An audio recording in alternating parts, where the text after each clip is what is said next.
আজকাল কথা কম বলতেই ভালো লাগে, কারণ আমি জানি কথা বোঝার মতো মানুষের সংখ্যা খুবই কম, কিন্তু আঘাত করা মানুষের সংখ্যা অনেক বেশি। সো হ্যালো এভরিওয়ান, আসসালামু আলাইকুম। আমার এই ছোট্ট মিনি ব্লগে সকলকে জানাই স্বাগত। যে যেখান থেকে আমার মিনি ব্লগ ভিডিওটা দেখছেন, আশা করছি সকলে খুব ভালো আছেন। আলহামদুলিল্লাহ, আমরাও খুব ভালো আছি। তো এটা আমার শনিবারের মিনি ব্লগ। তো শনিবার যেহেতু মেয়ের স্কুল ছুটি, ওই জন্য আমি সকাল সকাল উঠে পড়েছিলাম। আর সকাল সকাল উঠে তখন দেখি কেউ ওঠেনি, বিল্ডিং পুরো ফাঁকা। তো যাই হোক, এদিকে তাসনিমের পাপা তাসনিম ঘুমাচ্ছিল, তাই আমি বাকি কাজগুলো সেরে নিয়েছিলাম। আর একটা যেহেতু রুম আছে, সেই রুমগুলো আমি গুছিয়ে নিচ্ছিলাম। আর কিছু কাপড়ও এলোমেলো হয়েছিল, তাই কাপড়গুলো একটু ভাঁজিয়ে সাইডভাবে রেখে দিলাম। তো তারপরে দেখি আমার প্রায় কাজ শেষের দিকে, তখনও তাসনিমের পাপা ওঠেনি।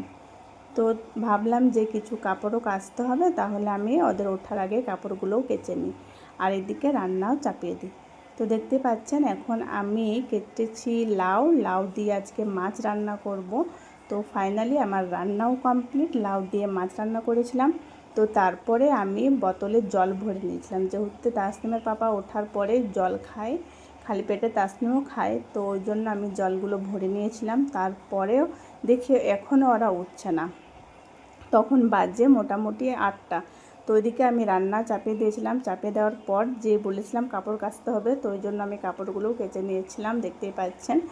তো কাপড় মেলেও নিয়েছি, আর অনেক কাপড় কেচেছিলাম, যেহেতু আমি আজকে রুমগুলো একটু ভালো করে পরিষ্কার করব, ওই জন্য। তো কাপড় কাচার পরেই আমি তাসনিমের পাপার জন্য চলে এসেছিলাম রুটি বানাতে, কারণ রুটিটা তো গরম গরম খেতে ভালো লাগে। ওই জন্য আমি রান্না চাপিয়ে কাজ করছিলাম, আর তারপরে কাজ সেরে আমি ওদেরকে ওঠালাম। তখন বলল যে হ্যাঁ, এবার রুটি বানাও। তো ওই জন্য আমি রুটিটা একটু লেট করে বানালাম।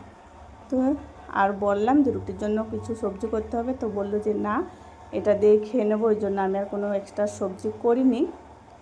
আমি লাউ দিয়ে মাছ রান্না করেছিলাম, আর এই একটু ভেলে নিয়েছিল, আর 3জনের 3টে রুটি।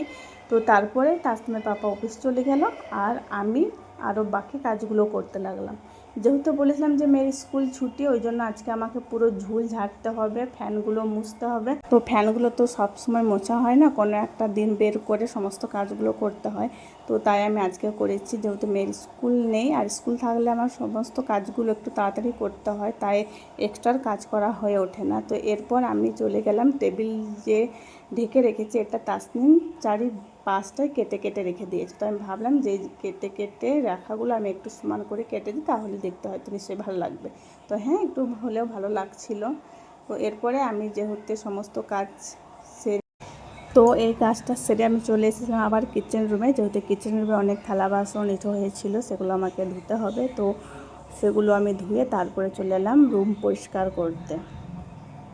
তো কাজের ফাঁকে ফাঁকে আমি রান্নাটাও সেরে নিয়েছিলাম, আর একদিকে কাজ করছিলাম। তো প্রায় কাজ আমার শেষের দিকে, আর আজকে একটু খাটটাও ভালোভাবে মুছে নিলাম, অনেকদিন ধরে মোছাও হয়নি। তো দেখতেই পাচ্ছেন আপনারা। আমাদের ভিডিও কেমন লাগে অবশ্যই কমেন্টে জানাবেন। যদি ভালো লাগে একটু লাইক কমেন্ট শেয়ার করে পাশে থাকবেন, আর আমার প্রোফাইলটা একটু ফলো দিবেন, আমিও আপনাদেরকে ফলো ব্যাক করে দেব। তো যাই হোক, আজকে আমার রুমটা মানে বেশ ভালোভাবেই পরিষ্কার করা হয়েছিল। আজকে না, শনিবার দিন একটু রুমগুলো ভালো করে পরিষ্কার করে নিই প্রত্যেক সপ্তাহতেই আমি। তো এখন আমি রুমগুলো পরিষ্কার করে নিচ্ছি।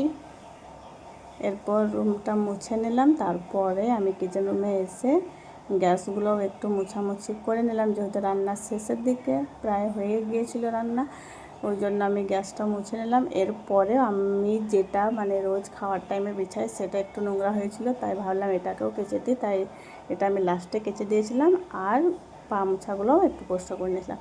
তো এরপরে আমি বাইরেরটা একটু জল দিয়ে, যে দিকটায় আমরা বাথরুমে যাই সেই দিকটা আমি একটু জল দিয়ে ভালোভাবে পরিষ্কার করে নিলাম। দেখতে পাচ্ছেন আমি ভালোভাবে এখন পরিষ্কার করে নিচ্ছি। তো বাই, সবাই ভালো থাকবেন, সুস্থ থাকবেন। আজকের মতো এখানেই শেষ করলাম, আবার দেখা হবে নেক্সট ভিডিওতে।